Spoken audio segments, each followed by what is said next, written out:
Hi అండి అందరికీ welcome back to our channel Madhu educational hub.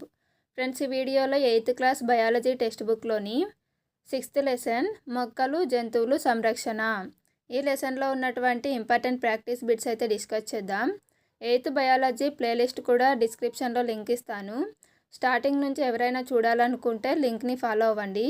Video కనుక మీకు నచ్చితే తప్పకుండా లైక్ చేయండి, షేర్ చేయండి, సబ్స్క్రైబ్ చేయండి.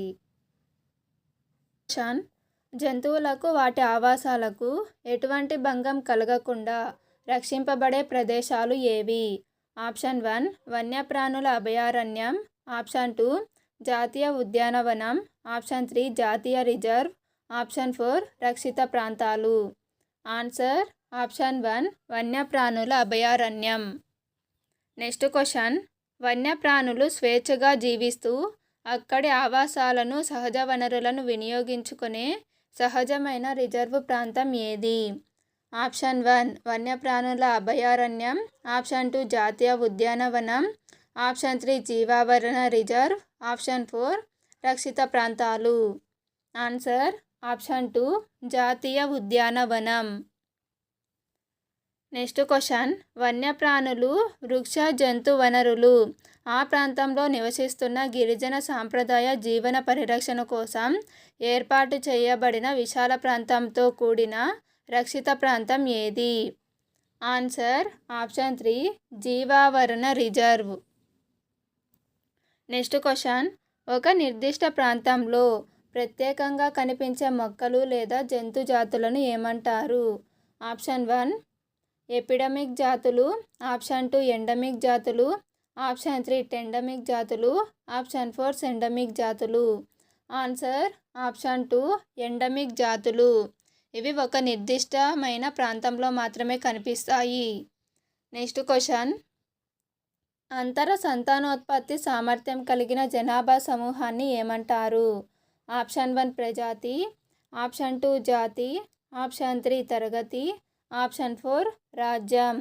ఆన్సర్ ఆప్షన్ 2 జాతి. నెక్స్ట్ క్వశ్చన్, పచ్మర్హి జీవావరణ రిజర్వ్ ప్రాంతంలో మొత్తం ఎన్ని రాక్ షెల్టర్లు ఉన్నాయి? Option 1 45, option 2 65, option 3 55, option 4 75. Answer option 3 55.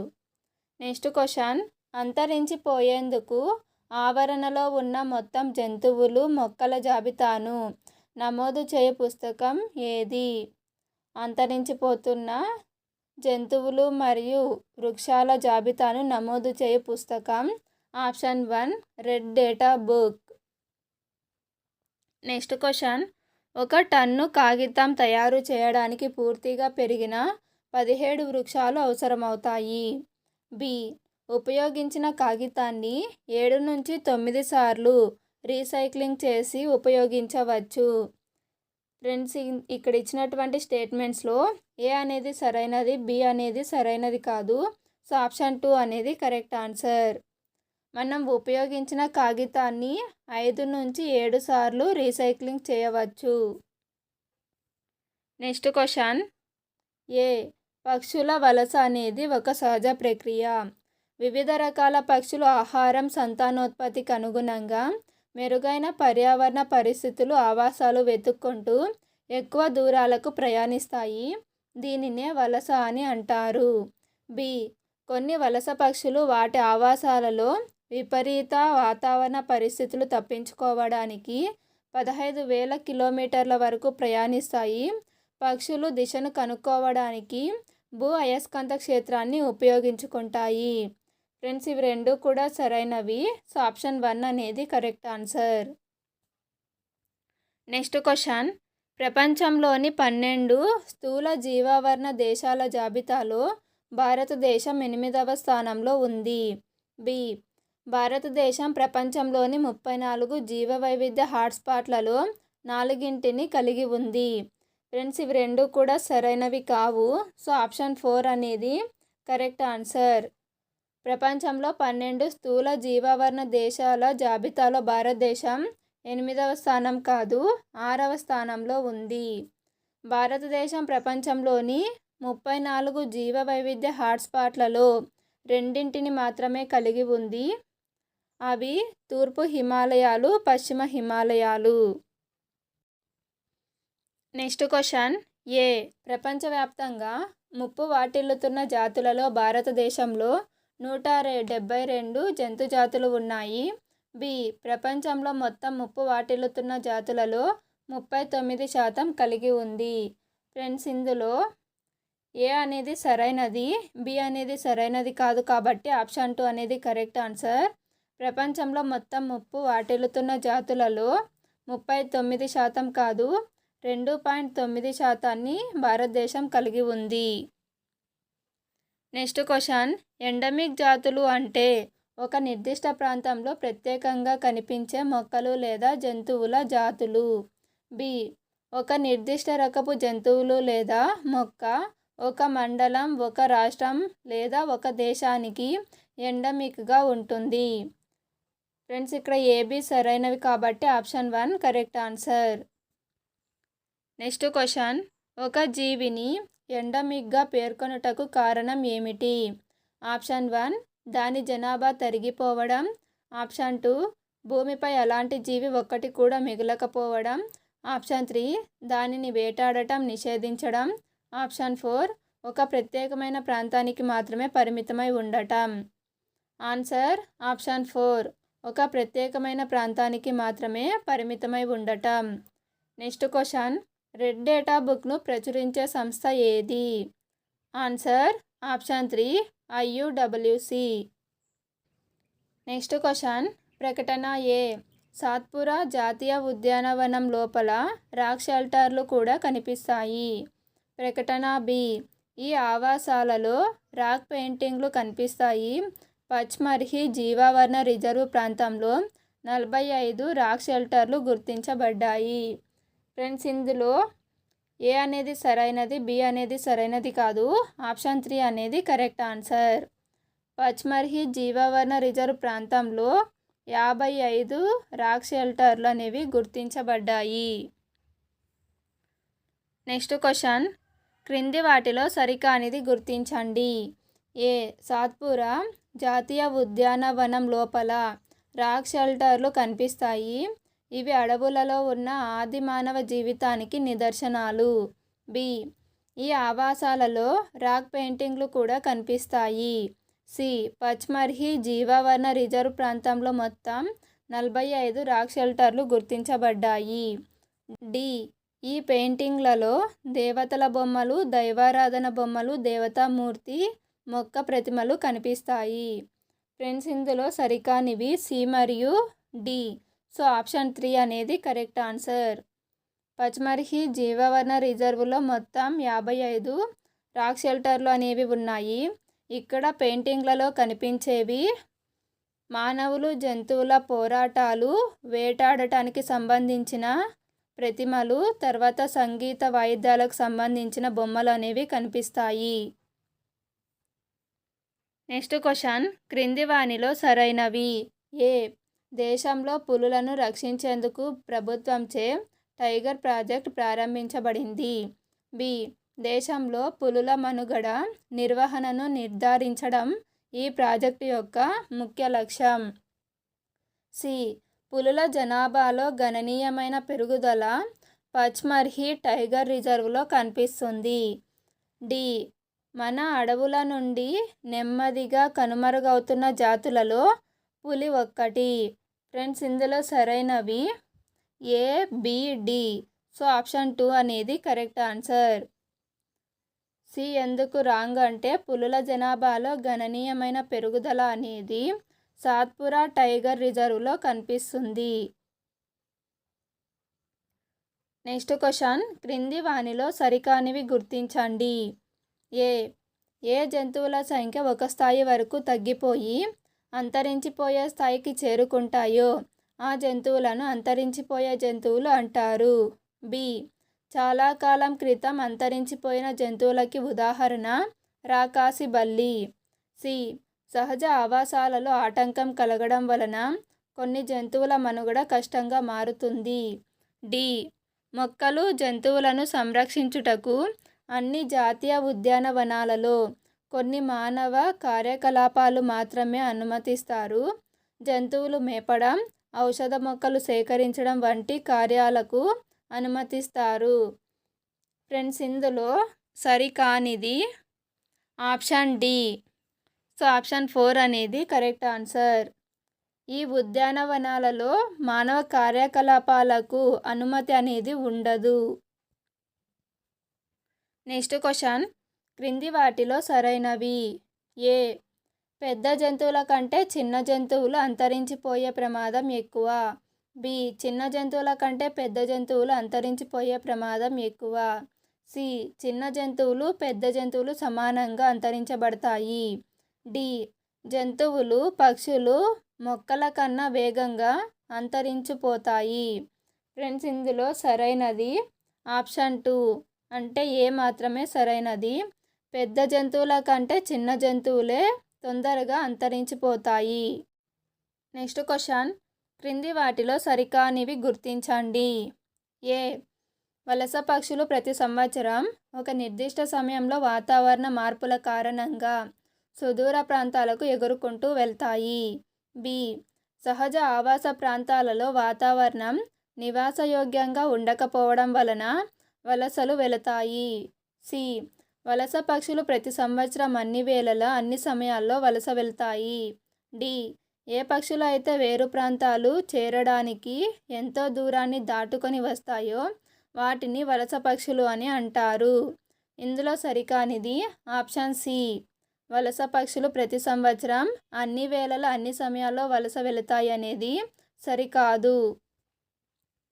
Next question, క్రింది వాటిలో సరైనది గుర్తించండి. ఏ, 1 టన్ను కాగితం తయారు చేయడానికి పూర్తిగా పెరిగిన 27 వృక్షాలు అవసరమవుతాయి. బి, ఉపయోగించిన కాగితాన్ని తిరిగి 7 నుంచి 9 సార్లు రీసైక్లింగ్ చేసి ఉపయోగించవచ్చు. సి, ఒక విద్యార్థి రోజుకి కనీసం 1 కాగితాన్ని పొదుపు చేయగలిగితే మనం సంవత్సరానికి అనేక వృక్షాలు రక్షించవచ్చు. డి, కాగితాన్ని రీసైక్లింగ్ చేయడం ద్వారా కూడా వృక్షాలు రక్షించవచ్చు. ఫ్రెండ్స్, ఇందులో సరైనది సి మరియు డి. సో ఆప్షన్ 3 అనేది కరెక్ట్ ఆన్సర్. 1 టన్ను కాగితం తయారు చేయడానికి 27 కాదు 17 వృక్షాలు అనేవి అవసరమవుతాయి. ఉపయోగించిన కాగితాన్ని మనం 5 నుంచి 7 సార్లు రీసైక్లింగ్ చేసి ఉపయోగించవచ్చు. నెక్స్ట్ క్వశ్చన్, క్రింది వాటిలో సరైనది గుర్తించండి. ఏ, అడవుల పునరుద్ధరణ అనగా నాశనం చేయబడిన అడవుల స్థానంలో కొత్త మొక్కలను నాటడం. బి, అడవుల పునరుద్ధరణకు నాటే మొక్కలు ఒకే రకపు జాతికి చెందినవై ఉండాలి. మనం ఎన్ని చెట్లు నరుకుతామో కనీసం అన్ని చెట్లు నాటాలి. సి, అడవుల పునరుద్ధరణ అనేది సహజంగా కూడా జరుగుతుంది. అటవీ నిర్మూలన ప్రాంతాన్ని ఆటంకపరచకుండా ఉన్నట్లయితే దానంతట అదే తిరిగి ఏర్పడుతుంది. డి, సహజ అడవుల పునరుద్ధరణలో మానవ ప్రమేయం ఏమీ ఉండదు. ఫ్రెండ్స్, ఇందులో సరైనవి పైవన్నీ. సో ఆప్షన్ 4 అనేది కరెక్ట్ ఆన్సర్. నెక్స్ట్ క్వశ్చన్, క్రింది వాటిలో సరికానిది గుర్తించండి. ఆప్షన్ 1, పక్షుల వలస అనేది ఒక సహజ ప్రక్రియ. వివిధ రకాల పక్షులు ఆహారము, సంతానోత్పత్తికి అనుగుణంగా మెరుగైన వాతావరణ పరిస్థితులు, ఆవాసాలు వెతుక్కుంటూ ఎక్కువ దూరం ప్రయాణించడాన్ని పక్షుల వలస అంటారు. ఆప్షన్ 2, సైబీరియన్ కొంగలు రష్యాలోని సైబీరియా నుంచి రాజస్థాన్లోని భరత్పూర్, హర్యానాలోని సుల్తానాపూర్ ప్రాంతాలకు వలస వస్తాయి. ఆప్షన్ 3, పక్షులు ఉన్నత ఎత్తులో ఎగిరేటప్పుడు వాటి రెక్కల కండరాల నుండి ఉత్పన్నమయ్యే వేడితో పక్షి అక్కడ ఉన్న చల్లని పరిస్థితులను తట్టుకొని ఎగురుతుంది. ఆప్షన్ 4, కొన్ని వలస పక్షులు విపరీతమైన వాతావరణ పరిస్థితులు తప్పించుకోవడానికి 1,50,000 కిలోమీటర్లు ప్రయాణిస్తాయి.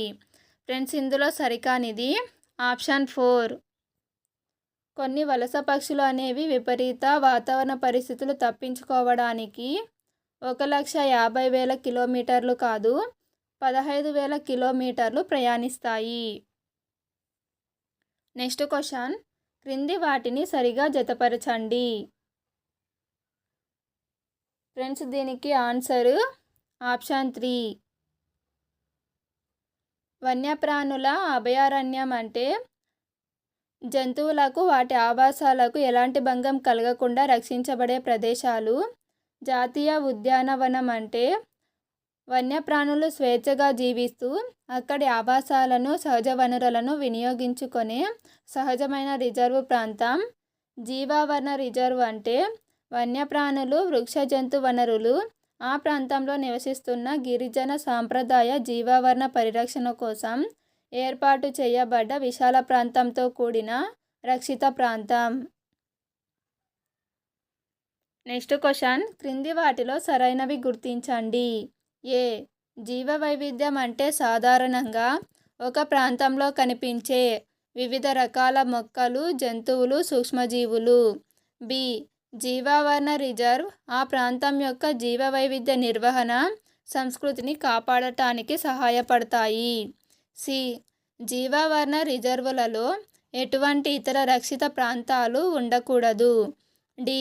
పచ్మర్హి జీవావరణ రిజర్వులో సాత్పురా అనే జాతీయ ఉద్యానవనము, బోరి మరియు పచ్మర్హి అనే 2 వన్యప్రాణుల అభయారణ్యాలు ఉన్నాయి.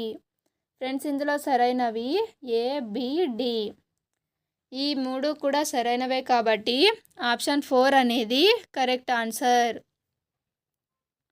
జీవావరణ రిజర్వులలో ఇతర రక్షిత ప్రాంతాలు కూడా ఉండవచ్చు. నెక్స్ట్ క్వశ్చన్, వర్షాకాలంలో ఎన్నో రకాల పక్షులు ఆంధ్రప్రదేశ్లోని కొల్లేరు, పులికాట్ సరస్సులకు వలస రావడానికి కారణం. ఏ. ఆహారం కోసం. బి. నివాసం కోసం. సి. సంతానోత్పత్తి కోసం. డి. శాశ్వత గూలు లేకపోవడం వలన. దీనికి ఆన్సర్ ఆప్షన్ 4 పైవన్నీ. నెక్స్ట్ క్వశ్చన్, క్రింది వాటిలో సరైనది గుర్తించండి. ఏ. వన్యప్రాణుల అభయారణ్యాలు రిజర్వ్ అడవుల మాదిరి అడవి జంతువుల రక్షణ, అనువైన జీవన పరిస్థితులు అందజేస్తాయి. బి. వన్యప్రాణుల అభయారణ్యంలో నివసించే ప్రజలు పశువులు మేపడం, ఔషధ మొక్కలు, కట్టెల సేకరణకి అనుమతించబడతారు. సి. వన్యప్రాణుల అభయారణ్యాలు రిజర్వ్ అడవుల మాదిరిగా అడవి జంతువుల రక్షణకి ఆటంకం కలిగిస్తాయి. డి. వన్యప్రాణుల అభయారణ్యంలో నివసించే ప్రజలు పశువులు మేపడం, ఔషధ మొక్కలు, కట్టెల సేకరణకు అనుమతించబడరు. ఫ్రెండ్స్ ఇందులో సరైనవి ఏ మరియు బి. సో ఆప్షన్ 1 అనేది కరెక్ట్ ఆన్సర్.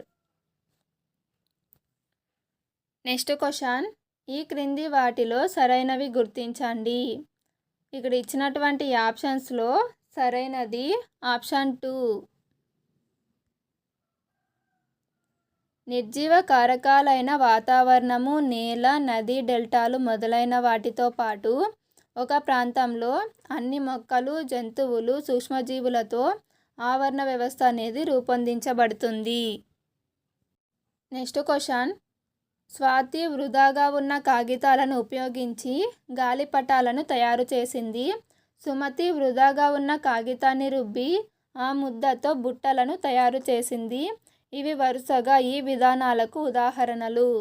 ఆప్షన్ 1 పునశ్చక్రీయము, తిరిగి ఏర్పరచడం. ఆప్షన్ 2 తగ్గించడం, పునశ్చక్రీయం. ఆప్షన్ 3 పునర్వినియోగం, పునశ్చక్రీయం. ఆప్షన్ 4 తిరిగి ఏర్పడడం, తగ్గించడం. ఫ్రెండ్స్ ఇందులో సరైనది ఆప్షన్ 2 తగ్గించడం మరియు పునశ్చక్రీయం. ఫ్రెండ్స్ వీడియో కనుక మీకు నచ్చినట్లయితే తప్పకుండా లైక్ చేయండి, షేర్ చేయండి, సబ్స్క్రైబ్ చేయండి. Thank you for watching.